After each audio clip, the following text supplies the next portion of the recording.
কালীঘাটের কাকু যেদিন ধরা পড়ে না, সেদিন আমি একটা মন্তব্য করছিলাম, আপনার চ্যানেলে বলেছিলাম যে যে প্রাথমিকের নিয়োগ দুর্নীতির হৃৎপিণ্ড ধরা পড়েছে। কালীঘাটের কাকু একটা অত্যন্ত গুরুত্বপূর্ণ একটি ক্যারেক্টার, সেই জন্য দেখেছেন না এসএসকেএমে ওই কালীঘাটের কাকু শুধু কণ্ঠস্বরের নমুনা 4 মাস ধরে করা সম্ভব হয়নি।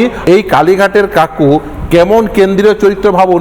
ইডি প্রেস রিলিজ করে বলেছিল যে এই লিপস অ্যান্ড বাউন্স নামক একটি কোম্পানি আছে যে ডুবিয়াস ট্রানজাকশনের সঙ্গে যুক্ত, সেই কোম্পানির সিইও হচ্ছেন এই কালীঘাটের কাকু অর্থাৎ সুজয় কৃষ্ণ ভদ্র, এবং তার সিইও হচ্ছে অভিষেক। সে যদি প্রাইমারি রিক্রুটমেন্ট স্ক্যামের সঙ্গে যুক্ত থাকে তাহলে সেই কোম্পানির অত্যন্ত কি ম্যানেজারিয়াল পার্সন হিসাবে সেই কোম্পানির এই যে যারা বিভিন্ন পদাধিকারী ছিলেন, যারা উচ্চতম পদে ছিলেন, তাদের এই যে বিভিন্ন কর্মকাণ্ড, মানে অবভিয়াসলি মানে আইনত সংস্থান রয়েছে।